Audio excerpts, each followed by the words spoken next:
Letter 13. On Groundless Fears. I know that you have plenty of spirit, for even before you began to equip yourself with maxims which were wholesome and potent to overcome obstacles, you were taking pride in your contest with fortune. And this is all the more true now that you have grappled with fortune and tested your powers. For our powers can never inspire us with implicit faith in ourselves, except when many difficulties have confronted us on this side and on that, and have occasionally even come close quarters with us. It is only in this way that the true spirit can be tested, the spirit that will never consent to come under the jurisdiction of things external to ourselves. This is the touchstone of such a spirit. No prize-fighter can go with high spirits into the strife if he has never been beaten black and blue.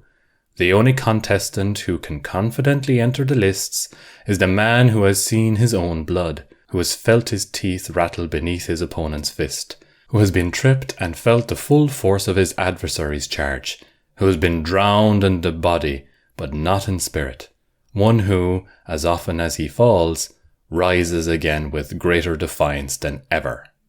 So then, to keep up my figure, fortune has often in the past got the upper hand on you, and yet you have not surrendered, but have leaped up and stood your ground still more eagerly. For manliness gains much strength by being challenged. Nevertheless, if you approve, allow me to offer some additional safeguards by which you may fortify yourself. There are more things, Lucilius, likely to frighten us than there are to crush us. We suffer more often in imagination than in reality.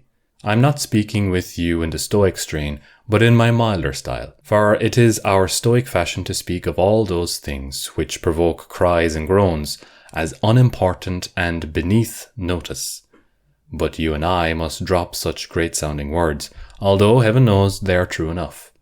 What I advise you to do is not to be unhappy before the crisis comes, since it may be that the dangers before which you paled as if they were threatening you will never come upon you.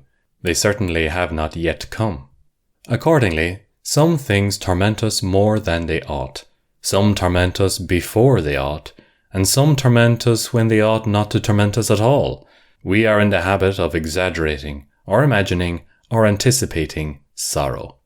The first of these three faults may be postponed for the present, because the subject is under discussion and the case is still in court, so to speak. That which I call trifling you will maintain to be more serious, for of course I know that some men laugh while being flogged, and that others wince at a box on the ear. We shall consider later whether these evils derive their power from their own strength or from our own weakness. Do me the favour, when men surround you and try to talk you into believing that you are unhappy, to consider not what you hear, but what you yourself feel, and to take counsel with your feelings and question yourself independently, because you know your own affairs better than anyone else does.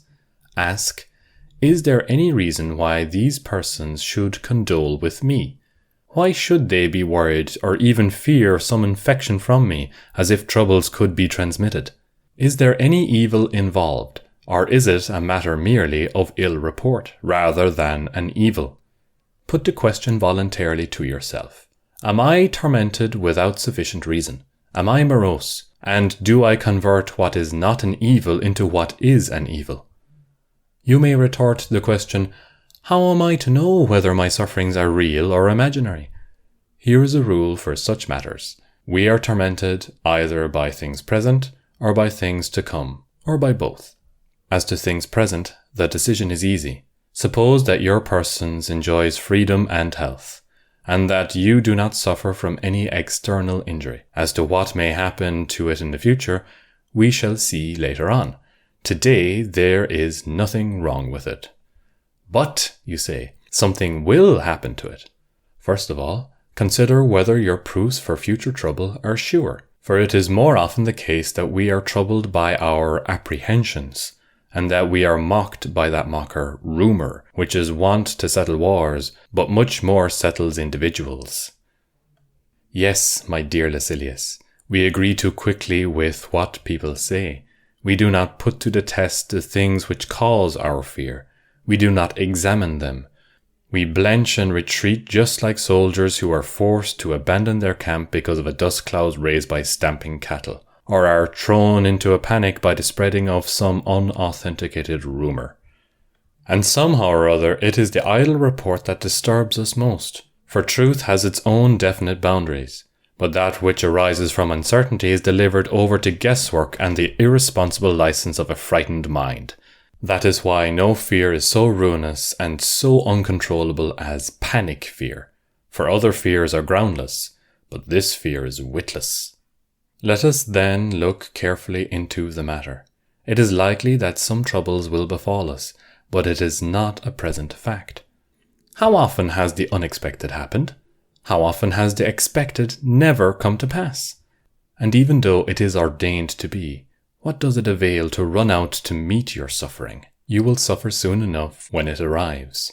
So look forward meanwhile to better things. What shall you gain by doing this? Time. There will be many happenings meanwhile which will serve to postpone or end or pass on to another person the trials which are near or even in your very presence. A fire has opened the way to flight. Men have been let down softly by catastrophe. Sometimes the sword has been checked even at the victim's throat.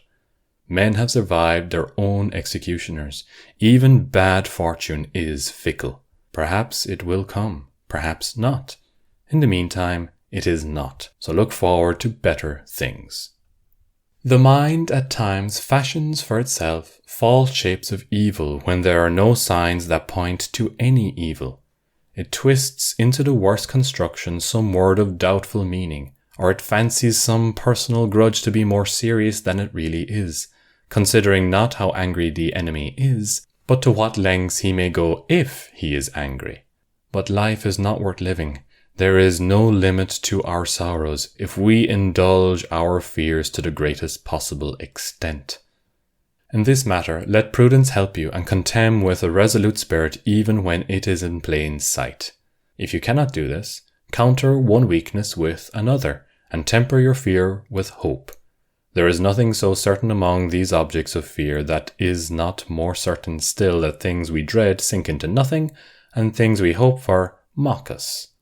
Accordingly, weigh carefully your hopes as well as your fears, and whenever all the elements are in doubt, decide on your own favour, believe what you prefer, and if fear wins a majority of the votes, incline in the other direction anyhow, and cease to harass your soul, reflecting continually that most mortals, even when no trouble are actually at hand or are certainly to be expected in the future, become excited and disquieted.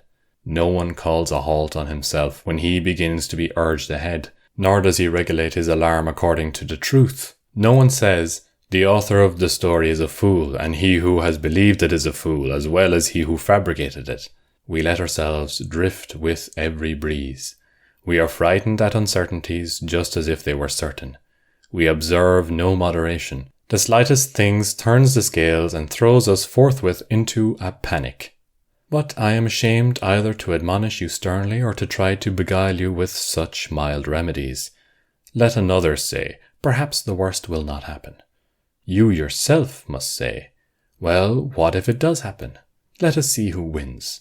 Perhaps it happens for my best interests. It may be that such a death will shed credit upon my life. Socrates was ennobled by the hemlock draught.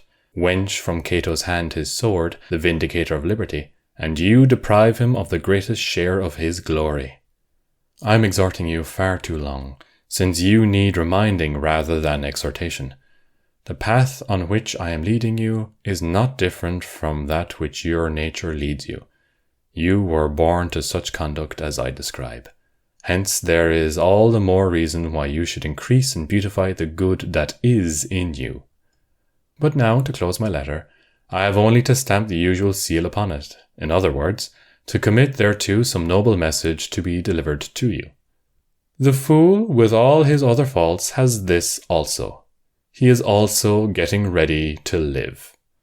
Reflect, my esteemed Lucilius, what this saying means, and you will see how revolting is the fickleness of men who lay down every day new foundations of life, and begin to build up fresh hopes even at the brink of the grave. Look within your own mind for individual instances. You will think of old men who are preparing themselves at that very hour for a political career, or for travel, or for business. And what is baser than getting ready to live when you are already old? I should not name the author of this motto, except that it is somewhat unknown to fame, and is not one of those popular sayings of epicures which I have allowed myself to praise and to appropriate. Farewell.